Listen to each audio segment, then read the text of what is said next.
Steven Seagal, John Claude Van Damme. You look at these people and you think, wow, these are amazing karate guys. They can kick people's butts, et cetera, et cetera. But what people don't know is there's the real life people behind the scenes.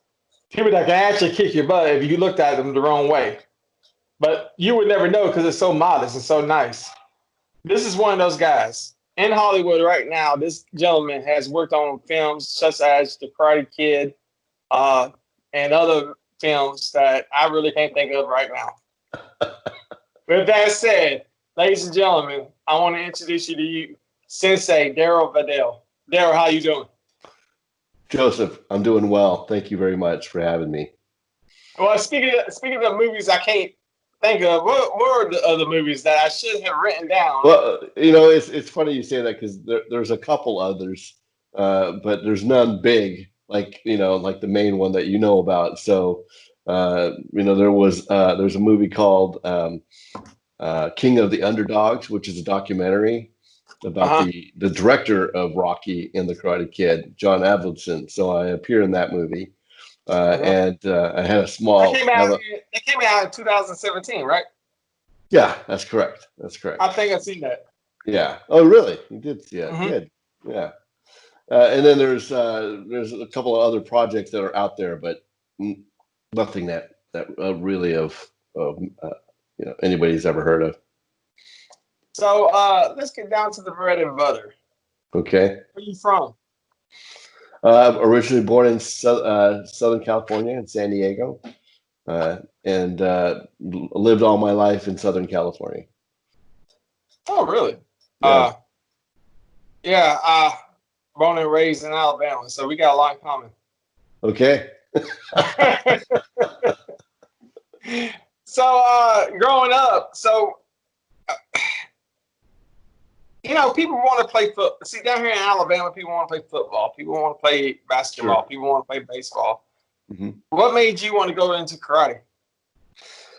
Well, I mean, growing up in Southern California, San Diego, raised in a largely Filipino community in San Diego, and being Asian, I grew up watching, all those karate movies, all those kung fu movies. I'm Filipino, we're not big people. So, I did play some baseball and some football and other sports, but karate seemed to be the thing that I kind of gravitated toward, an individual type sport. In high school, I ran track, I boxed, I did karate and wrestled and those type of things. So martial arts definitely became something that I was attracted to at a young age and enjoyed a lot and did a lot. So okay, so how long did it take you to master the art? Now, what I mean by that is, I'm trying to paraphrase. It takes people years just to understand what they're doing in martial arts. Does that make sense to you? Yeah, no, it makes a lot of sense actually, because getting a black belt for a lot of people is kind of like the pinnacle or their goal. But in reality, when you're in the martial arts and you've been training for a long time, we kind of say that getting your black belt is the first step. And then once you've got your black belt, now you really start to learn and this and that. And I tend to agree with that for the most part with the people that I train with in our system. The black belt, takes about anywhere from 5 to 10 years. It's not something that happens overnight. Definitely not something that happens in 2 or 3 years. So most of my students take about 7 years to get to the black belt. So that's kind of like the first step. And then the question is, do you continue to teach and train? For us, that's what the significance of the ranking is we don't test for each belt after each dan, if you will, is what they call it. And for us, it's really, are you still teaching? Are you still training?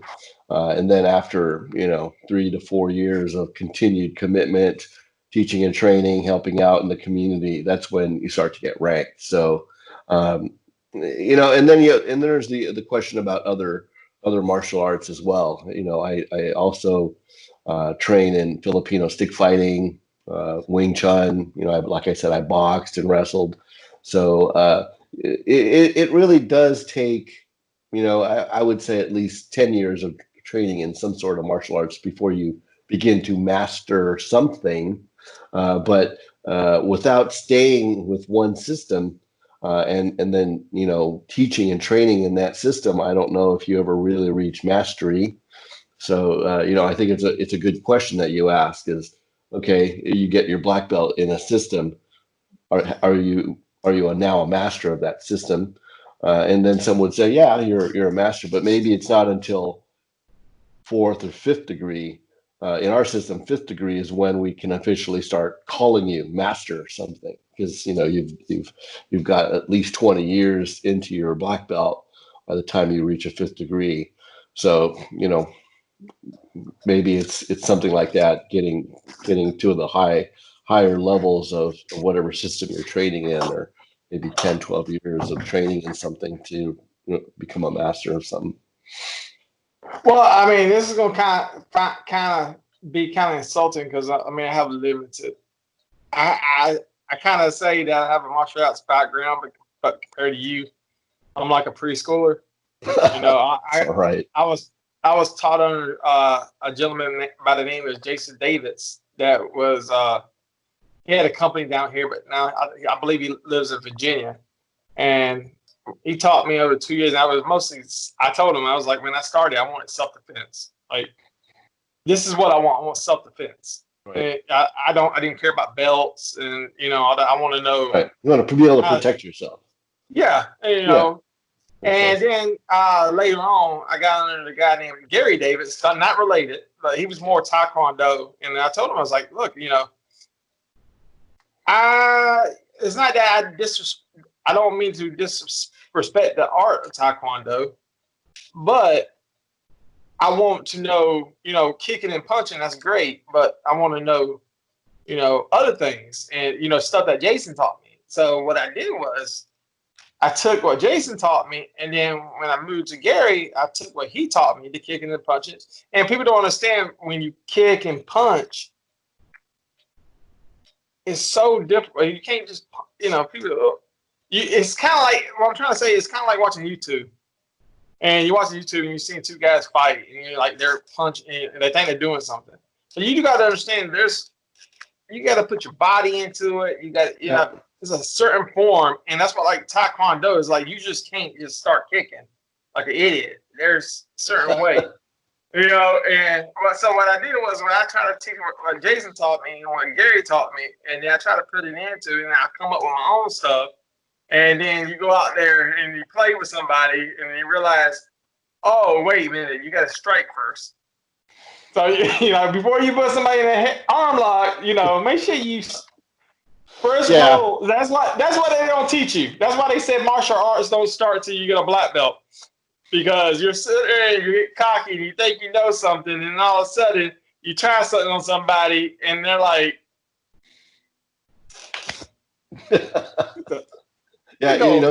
you make a great point, because if you spend all your time in one system, in one art, you could consider yourself a master of that art. But like you said, once you go and train with somebody from a different style, all of a sudden, you may find that whatever you've trained in is not effective. And that's really kind of the core about what you say about learning self-defense, because, what does that really mean? Does that mean that, if somebody came up to you and tried to kick and punch you, you could protect yourself? Or does it mean that on the street, in a life and death situation, that you can protect yourself? Or, and so even when people talk about self-defense, and also in that same realm, MMA, those are style. MMA is a combination of styles, but ultimately, even if you're the best guy in MMA, you're still in a ring with a ref and there's rules. And if five people jumped on at you at the same time, what could you really do? So you make a good point, and that is going to be true for any martial artist who thinks they're a master of whatever it is. If they don't get some other training, then how far could it really go? And then that's why, for myself, growing up in the 70s and watching Bruce Lee, if you study anything about Bruce Lee, you know that he's in Kung Fu, but he started with Wing Chun, and he incorporated boxing and wrestling, and that's how he came up with Jeet Kune Do. So in my early days, I started doing my karate. I trained in Wing Chun. I did some boxing, and then Filipino stick fighting has always been part of my training with different people. So yeah, I think your point is very important. As people say they want to focus or learn self-defense, but as they get in and train in one system or another system, they learn the ways and means of that system. But how much of that actually translate over to pure self-defense and being effective in the street? But there's another point to what you said, is that learning to kick and punch is something also. If you only wrestled, then that person could stand far away from you and not ever let you grab them, and they can kick and punch you in the face, and they have their way with you. So there is an importance to being well rounded in the martial arts, if that's what your goal is, I guess. What style of martial arts? And this may be a question that is probably difficult, and if it is, I apologize. But what style of martial arts to you? I know you're training kenpo. Am I correct? Yes. Yes. Besides kenpo, what style of martial arts, either Brazilian, uh, Korean, et cetera, what style of martial arts that you have looked at and you say, "Wow, you know what? This right here, probably you probably can win any fight using this." Besides Kempo, because that's you. But you take something else. What style of martial arts do you say, "Wow, this is very effective"? Well, Not which one is the best, but what is very effective?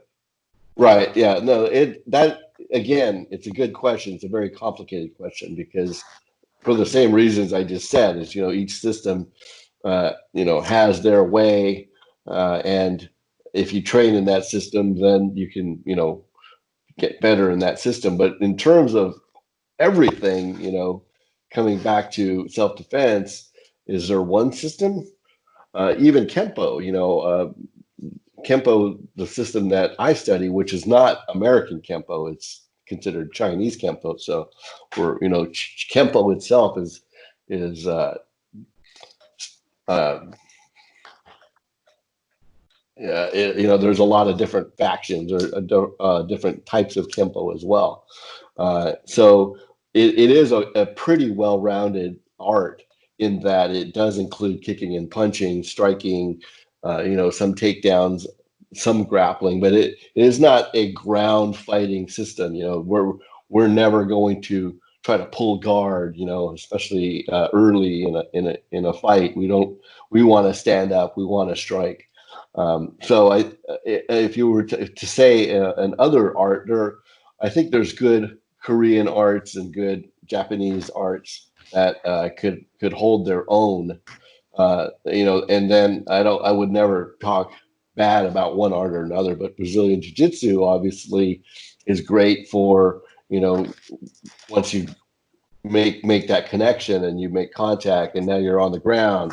That's an area that they really have uh, shown their effectiveness against other more traditional arts, because ultimately when you get in a brawl with somebody, if you do grab each other and get to the ground, then it's going to be those grappling type arts that might dominate, because the person that isn't trained in that doesn't know how to respond to those type of offenses. So but at the same time, if you were on the street, if you will, and more than one person came up to attack you, then Brazilian Jiu-Jitsu, you engage with the person, you're fully engaged with him, and someone comes behind you and hits you in the back of the head or kicks you in the leg, again, you become vulnerable. So I think all the arts, all the traditional and practical arts that do some training that incorporates kicking, punching, infighting, some grappling, and some groundwork. But that also includes pressure testing, where you're sparring with another person. I think that becomes the actual test. Is the pressure testing realistic? Can you go to the ground? And if you can cover your bases in a lot of those areas, then I think it can become fairly good, in terms of your art and your self-defense. But it is a complicated question. I mean, you started off with that assumption that it is a complicated question, and everybody that really thinks they know self-defense, unless they've been in the military and have fought hand to hand, or they've been law enforcement and they've been a lot of hand-to-hand scuffles and dealing with bad guys. Those are probably the guys who really can take care of themselves in the street, as someone who deals with it every day. Right. And like I said before, I didn't want you to think this is going to be an easy interview, but my background in martial arts is like a preschooler, like me and you. It's like a preschooler talking to somebody with a doctorate. And, I don't want to come off like, oh yeah, I know my stuff. Yeah, I know a little bit about a little bit, but you know a whole bunch about a whole bunch. You understand? Yeah, sure. So, and speaking of BJJ, to me it was funny because I know it's probably been in America for a while before the time frame that I started realizing about BJJ. But it seems to me like back in the early '90s when UFC came out, right? You had the Gracie family, Yeah, and they come and they were killing people, and then all of a sudden everybody's like, we gotta learn this style of martial arts. yep. And then it's like Matt Hughes comes around, and then all of a sudden everybody started learning it. Now everybody can do it.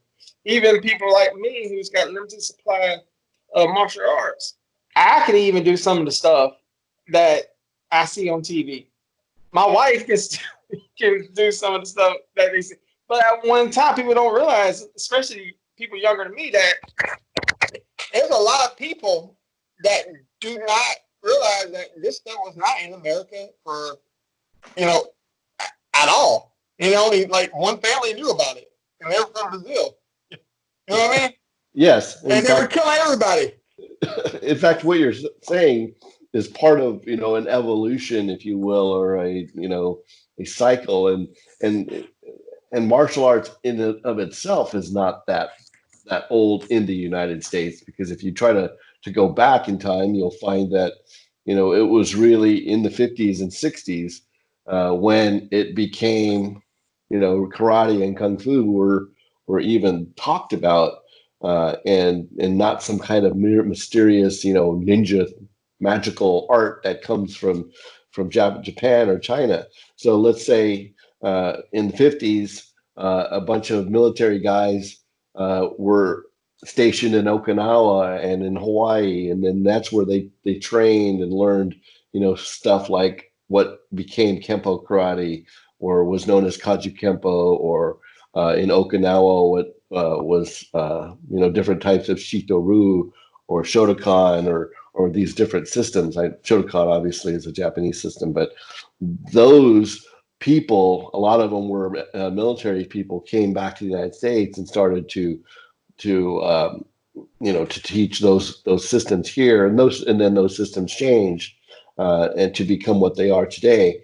And then, like you said, BJJ. If you think about it, JJ is jujitsu, which is Japanese, and it's actually a mixture.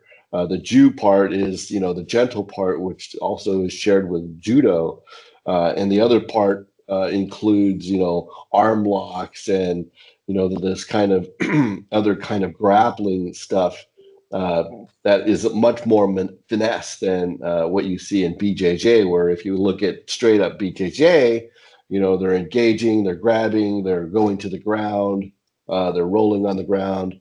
And then, like you say, an outsider can, martial arts has never done BJJ, can look at that and say, oh, okay, rear naked choke. Okay, he's in guard. And through UFC, we can learn, kind of some of those concepts. But it's not until you actually get on the ground with another person, start rolling on the ground, and find out that, oh, wow, they can transition from this position to this position.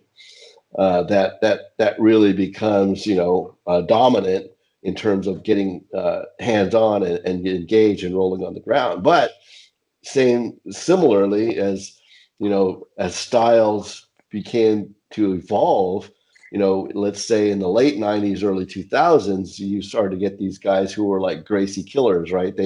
They could figure out how not to get grabbed. I mean, Lyoto Machida obviously is one of my favorite UFC fighters, and he has his black belt in Brazilian Jiu-Jitsu, and he's from Brazil, but he's a karate guy.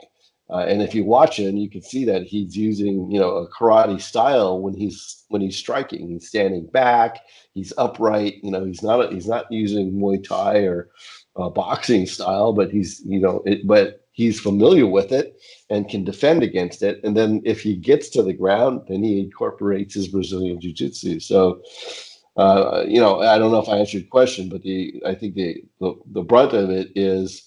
I don't think there is one art that dominates it all, and the whole point of MMA is, learn a little bit of everything so you can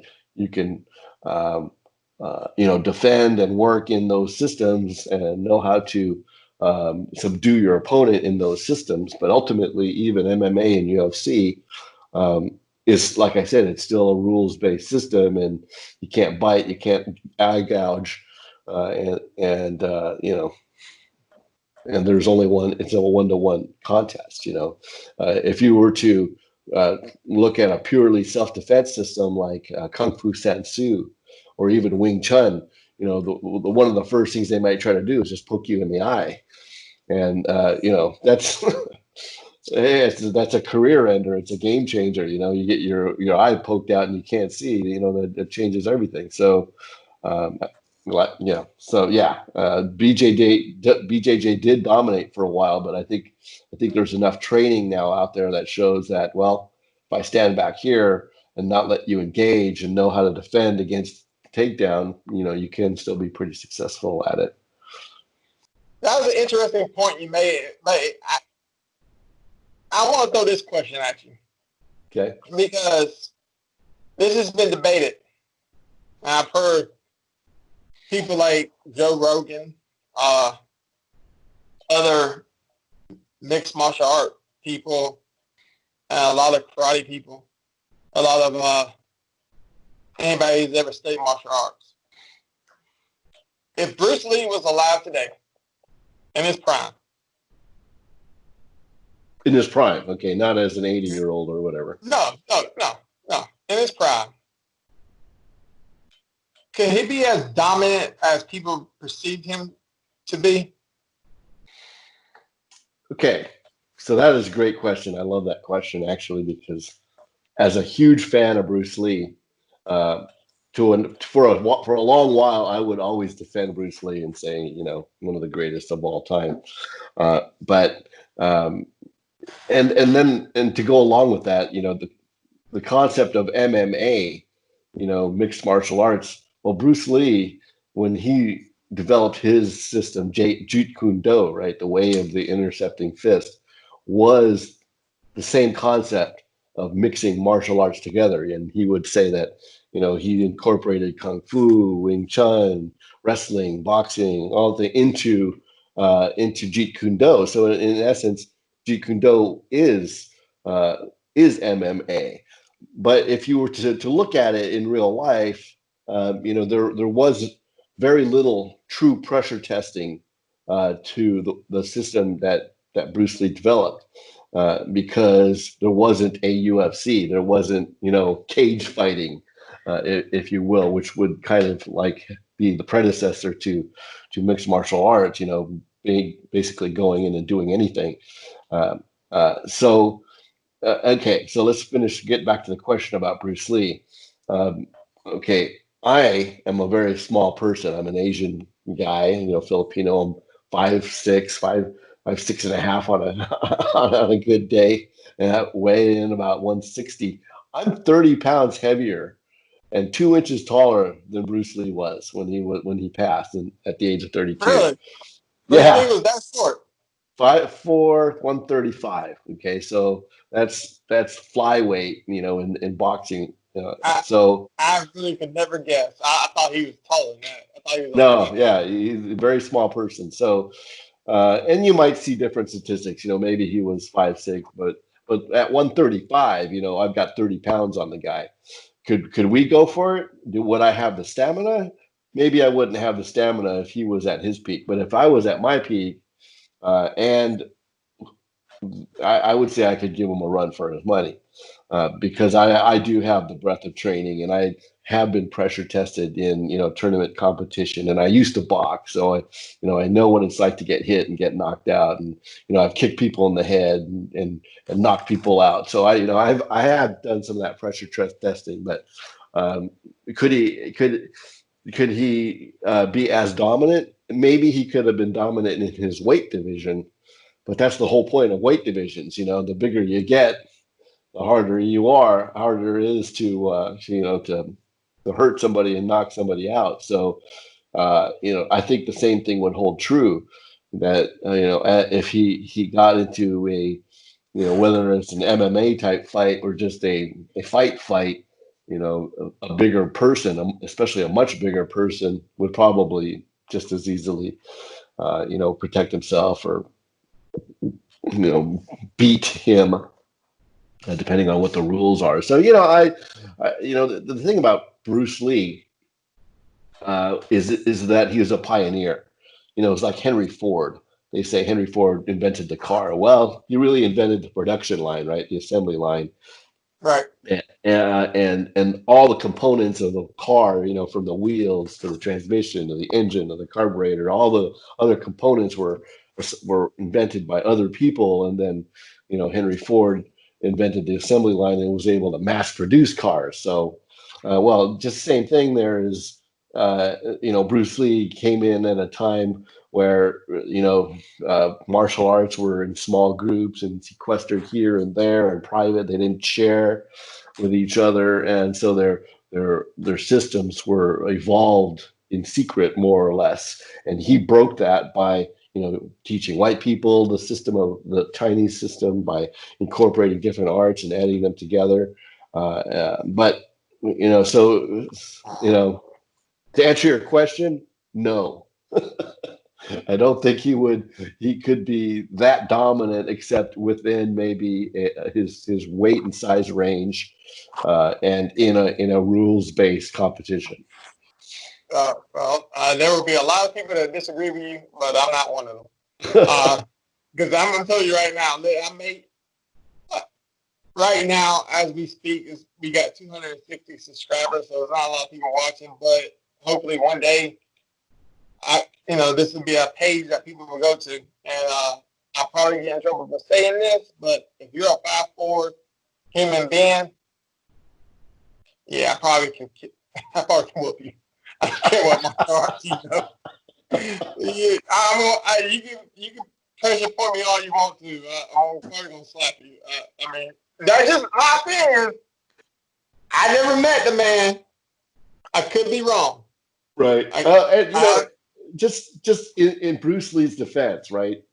Okay, I'm not much bigger than him. So I usually say, because I've been teaching karate for a long time, and I spar with my students. So to me, that is pressure testing to a point, okay? Because we're sparring. We're not point system sparring, so it's not like tag where I'm trying to just touch you. But I'm not trying to knock my students out either. As my students get better and big and stronger and more adept or higher ranking in our system, I may punch them in the face. Good. I may knock you out. I may punch you. I definitely will punch you in the body to get you to drop. If we're in a black belt situation and black belt testing, oh, I'm going to pressure test you. You know, I'm going to try to kick you in the groin, and you better protect yourself. I'm going to kick you in the face, and you better protect yourself. Otherwise, you're going to get knocked out. And I'm going to hit you hard in the stomach or in the ribs. I may break a rib if you don't know how to protect your ribs. And if I get you in the stomach, I'm probably going to knock you down. So yes, I would say I could definitely give bigger people a run for their money. But I think there's a point at when a person is over, you know, like 6'3", and athletic, and especially if they train, where you know the chances become very slim that a small person can take that bigger person. Like I said, if they train. Now, if you have a big person who is not that athletic and has never trained, he's just a hothead, there's still a good chance that hothead will pull, you know, will steal on Right. you and knock you out. But I'd say I have a pretty good chance with them too, because you know I might kick him in the groin, I might kick him in the knee, I might poke him in the eye, I might hit him in the rib and take him out. So you know, to just measuring my own skills against somebody who's bigger, I'd say I could hold my own. But if he's also a well-trained martial artist and has that size and bulk, you know, the thing is about a UFC guy, especially a UFC guy in middleweight and up, you know, from 180 and up, these guys train so hard that you can't even hurt them. You know, you could kick them as Yeah. hard as you want in the knee or in the body, you know, in the arm or the shoulder. You could hit them multiple times in the face. They're not going to go down because they've been training for that. So it makes a big difference about, you know, how someone has been training and how they could, you know, would you know, respond to a person like a Bruce Lee, or even a person like myself who has a lot of training, but then, you know, just doesn't have the heft, you know, doesn't have the size. Yeah, I mean, I do agree with you that size really doesn't matter when it comes to a fight. And I was joking with the 5'4". Well, sort of. I mean, really and truly, you're 5'4". I mean, I'm 6 foot, almost 300 pounds. No. But it's funny to me when you said you're talking about you sparring your students, because I remember learning under Jason. I don't ever remember sparring under Jason. But Jason would, like, if you start, you know, messing around, because I'm paying him to teach me something. If you're not paying attention, you know, even though he's like a couple years older than I am. You know, if you're not paying attention, Jason will, you know, okay, let me show you this move right here, and then drop you on the floor. Of course, you're letting them, but Yeah. you're really not letting them. You know what I mean? Yeah. No. Yeah, but you know, there's a way to drop you, but then there's a way to drop you. You understand what I'm saying? Yes. Like, pay attention.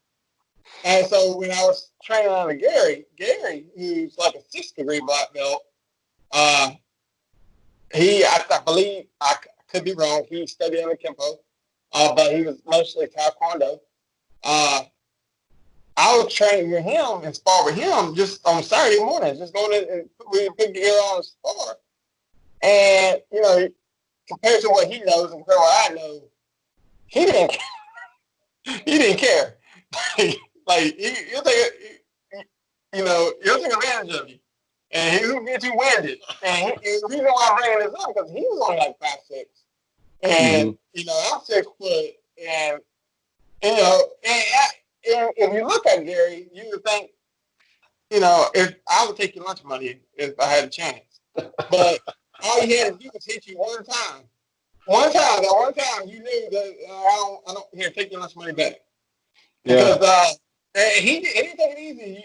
You know, in his school, I was like the only person that really didn't do the belt thing. You put a belt on me, but I told him I wasn't interested in belts. I was just interested in the knowledge of what I should know. And he was the one that informed me that, you know, karate doesn't start till you get that black belt. Right. Before we transfer into the Karate Kid, it was funny because I was telling my wife some of the stuff, you know, I've learned over the years. And I was telling you know, some knockout points. Like, look, if you ever get in an altercation, you know, this is what I want you to hit. To me, you know more places than I do, but I keep 3 on me. Right here, the chin, the side of the neck, and your sternum. If you hit one of those 4 areas, that's just, I know there's 20,000 other places, and you probably know all 20,000. But to me, those are the 4 places. Like, if I'm going to get my game plan away, somebody's going to try to beat me up, and they're like, and I don't know where I want to hit you. But, I mean, it's common knowledge. You can look it up, Google. Right here, the chin, the neck. You just chop somebody right there on the neck or the sternum. And I was telling my wife this stuff, and I was like, look, if you ever get off stage, just, get in, get out. Mm-hmm. And she's like, so you'll hit somebody right there in the neck? I'm like, yeah. And a heartbeat. And I'm thinking to myself, like, this ain't, you just knock them out. You know, you can kill somebody doing that. I did not know that. So I was like, I guess I'm never going to do that. Yeah. Yeah, because all the time, the person that taught me how to do that, I think he was military. I believe Gary and Jason taught me, but if you want to knock somebody out, hit them in the neck, right there, chop down. And I was like, man, it was messing me. I was just gonna hit them in the neck. And my wife, who's in the medical field, she was like, yeah, you'll kill somebody doing that. I was like, I guess I'm never gonna do that. But anyway, so the Karate Kid. You was about, I'd say you was in your early 20s. I was 20, yeah. Okay. How did you get hooked? Because we're running out of time, and I promise you 30 minutes. We're already at the 47 mark. Oh, wow. How did you get started into the Karate Kid? Okay, well, I mean, it's a true Hollywood story. I like I said, born and raised here in Southern California. So unlike, for yourself, who was born and raised in Alabama, okay, everybody in Southern, what is that? What did you say? Okay, down here in the South, college, I think a little bit of Southern culture. College football is like the thing. Okay, so yeah, it's huge. The team down here is in Alabama. The number 1 team, no matter who says, is the University of Alabama. Right. And their slogan is "Roll Tide." But anybody who's not from Alabama doesn't understand Roll Tide. So you can go to New York. It's Crimson Tide, right? Well, right, but we say Roll Tide. So when I talk to somebody from some other part of the country, and I say Roll Tide, just like what you did, you're like, yeah, it's my thing. Okay, go ahead. I did not know. Okay, so let's see. So in Southern California, everybody knows somebody who's involved in Hollywood. Everybody's been in a commercial, or they've been in this or that. So as I was growing up and starting to really do a lot of tournament competition in karate, I thought with my skill set, hey, I'm going to be the next Bruce Lee. I actually thought that when I was younger, but I had no means to get there. I didn't have an agent. I wasn't that close to Hollywood where I could go there and get do that. My parents didn't really back that up so much. So I trained, but my thought was if I do a lot of tournaments, maybe I could get discovered, or somebody might stumble onto me, or I'd come up with that opportunity. And that's what happened. I was training. I was competing a lot in the Southern California area. My instructor would literally take me almost every weekend, and we'd go compete. And so I was pretty dominant in that era, in the late 70s, doing a lot of tournament competition. And one of them in LA, I was there, and I had won the kata division and the sparring division. And who'd have thought John Alvinson, the director, was there with his assistant scouting for the Karate Kid. So, after I had won and I'm walking out with these trophies, they basically came up and said, hey, how would you like to be in a movie? And, that's how it happened. I got the phone number and made the phone calls. And next thing I know, I'm in a sound stage and, Burbank Studios rehearsing with these people. I wasn't an actor, so I didn't know anything about that whole, industry, except that, what everybody knows about it. And that's how it happened. they were literally there scouting, and I was there and got discovered. Okay, and the part that you played, you was actually in the tournament, and what everybody most remembers you by in the movie, of course, is the part you playing against Johnny, right? And you lose. But Yeah. I guess we know in real life that Johnny would have gone down. Well, yeah, I mean, everybody else except for myself and Bobby Brown, his name is Ron Thomas. We were the only ones who were legitimate black belts. Everybody else was just an actor, and we were training. That brings me to an interesting point. Question. Okay. So you're a legitimate black belt playing the movie. Right. Okay. You got actors all around you tend to be black belts, or acting as if they're black belts. Right. Wearing black belts. Yeah, wearing black belts. Pat Morita, who's never did karate right. a day in his life, he's a comedian, but he's, Mr. Miyagi, like the greatest karate master of all time. Right. I mean, did you kind of like, even now, especially now, your age, now, but then too, do you ever look back and be like, I could have killed all these people, or like, I should have been the karate kid, like, what I mean? Like, no, you know what? It isn't, because I recognize at the time that none of these people train. So even back then, I knew that, we trained for like 6 weeks, right? All the Cobra Kai, we all got together, and Pat Johnson, the stunt coordinator, trained them, and they learned their kicks and punches, but they never sparred. So I knew the whole time that if anything were, if we really sparred, we really fought, I could, pretty much move on any of those guys. And then, and with Pat Morita, I think he was probably about my age now. He didn't know anything, and you can just tell by looking at it, his movement. And the same goes for pretty much all those people who are fighting in the tournament. You can tell they don't train. I mean, something as simple as the way they hold their hands, or their elbows are high like this. You learned. I mean, you train, so you know that, if your wrist isn't straight right here and you punch something, it's going to break. But yet you see people, with their hands like this, or, elbows up in the air where you can hit them in the ribs. So, don't give me too much, like I said before, it's very important that I mention this, especially out of respect for people that I train under. I'm like a preschool talking to a doctor. I don't want people to think, oh yeah, oh really, you did, oh you're a karate guy, huh? And come on in here. So maybe you can teach me something. No, I'm not saying that. It's all right. It's all right. I have that much respect for martial arts that I don't want nobody to get misconstrued. But don't. I'm not bad, but the bad doesn't mess with me. Put it that way. Okay, moving on. Okay. So you saw straight up that these people didn't know martial arts. So you didn't get like, well, maybe I should have took Daniel's place, or anything like that. No, I didn't, because it was very clear. But believe me, I was the neophyte. So you talk about, you're a preschooler and I'm whatever. Well, it's the same thing. A doctor. You're a grandmaster. You told me not to bring this up. I won't bring it up. You're a grandmaster. Yeah. You're a 5th degree black belt.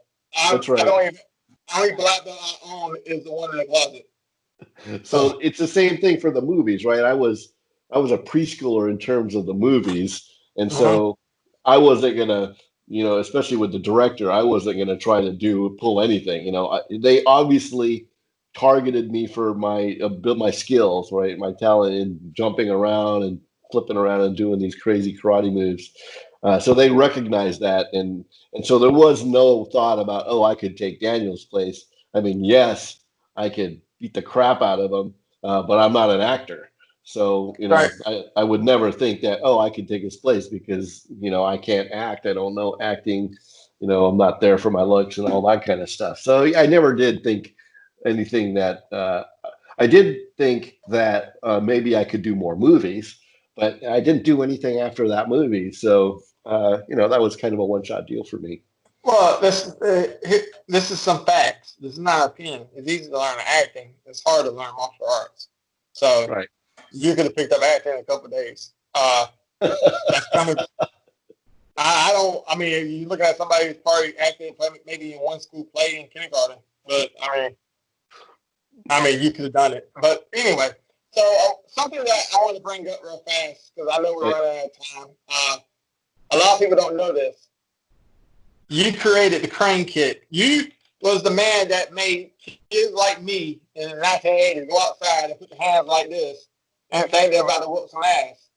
And not only did you come up with the crane kick, you're actually Mr. Miyagi in the movie on top of the stick. That's right. Doing the crane kick. That's me. It blew my mind when I learned that. Because I always thought that was maybe a stunt. I knew it was a stunt man. Or it could be a Pat Morita. Because the kick itself is been, people don't honestly how the kick itself has been around for a while. It's just a front kick. The jumping front kick. Double jump. Yeah.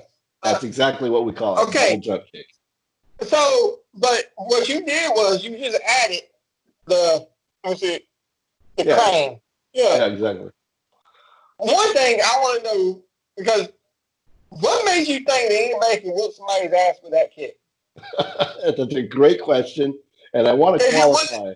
Was it the 1980s where we just believed anything and you just like, hell with it? They don't believe this.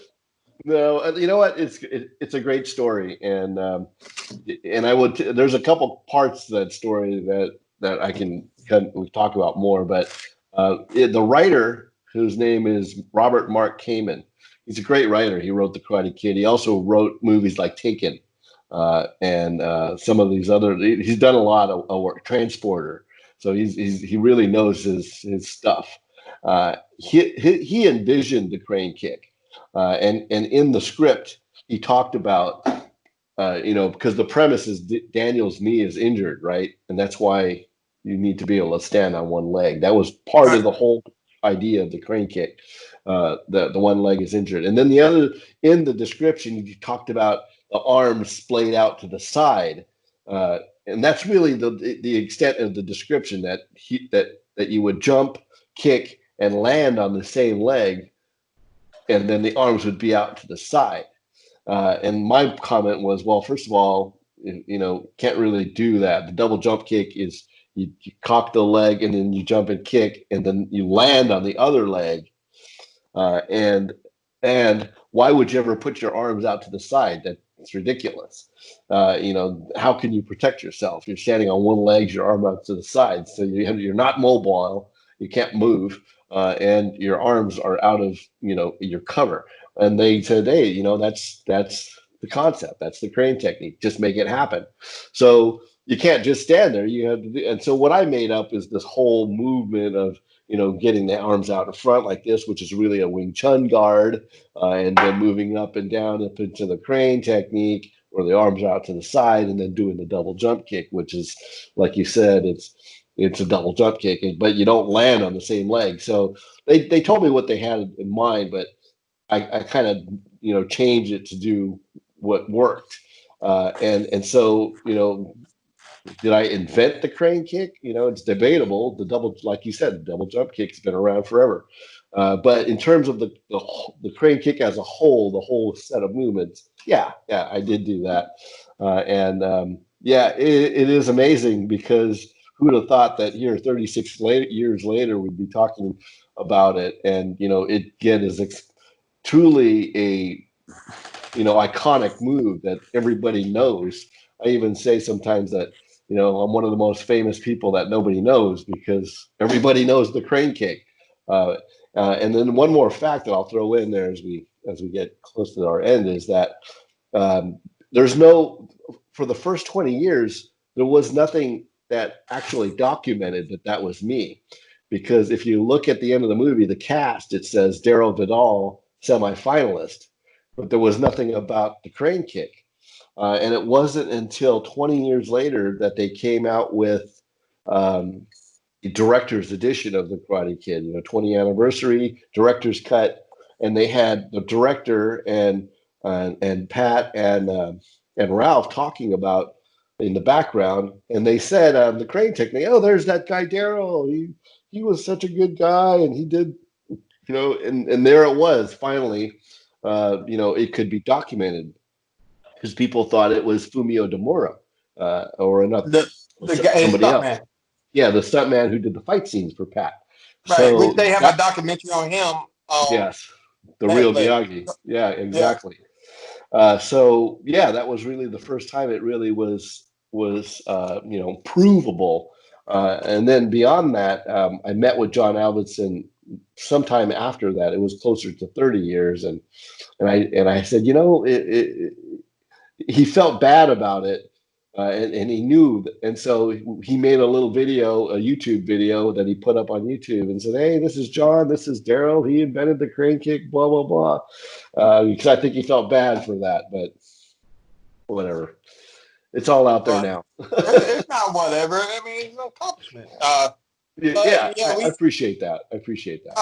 I mean, not everybody can say that they invented the most famous kick of all time. And, it's like, what do I got to say? I have a truck. You can say I created the crane kick. Yeah, it's famous. Not everybody can say that. Exactly.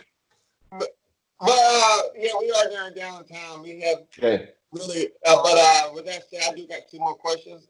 Let's do it. Okay, so real fast, greatest martial arts actor of all time, is it Steven Seagal, Don the Dragon Wilson, Jean-Claude Van Damme, you name it? Who's your favorite? Bruce Lee. Yeah, you already said Bruce Lee. Count Bruce Lee out. Okay. Jackie Chan. Who's favorite? Yeah, I don't know if I have one. I mean, Bruce Lee is it. I like Donnie Yen for the Ip Man series, but that's strictly Wing Chun. Outside of that, I used to like Steven Seagal, but not so much these days. So I don't think Steve even reads the scripts no more. I think somebody just calls him up and say, "Hey, we're going to do a movie. You want to be in it?" Sure. Yeah. I would say Jason Statham is a good martial artist. Yeah. Oh yeah. Okay. Second and last question. We had Sean Kanan a couple weeks ago. Oh yeah. You actually trained with him. He couldn't tell us because he's contracted, obligated not to say anything. But you're not. You're not. You can tell us right now, Darryl, is Mike Barnes going to be in season 3 of Cobra Kai? You can tell us. You, me, and the 5 people watching this, we won't tell nobody. Here we go. Wow, that's funny that you did that because you do put me in that position, and I don't have any contract. So I can't say. With that said, Sensei Darryl Vidal, it was an honor. It was a privilege. We went over the hour mark. I can't believe we talked for over an hour. It seemed. I had a really good time, Joseph. Great interview style. Roll Tide. Thanks for having me. It was a lot of fun. And hopefully all your listeners listen in. I appreciate that. Stay on line for everybody else. I appreciate you watching. Next Sunday, stay tuned, and God bless. God bless you too.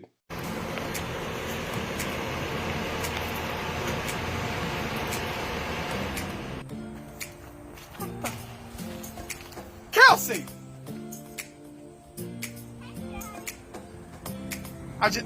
Kelsey, you could have got hurt. Why would you do this? I went to Angel's thrift store where Kaylin's Treasures keeps all their inventory and bought you your favorite ring. Girl, you must have lost your damn mind. If you don't like it, why don't I just kick your butt?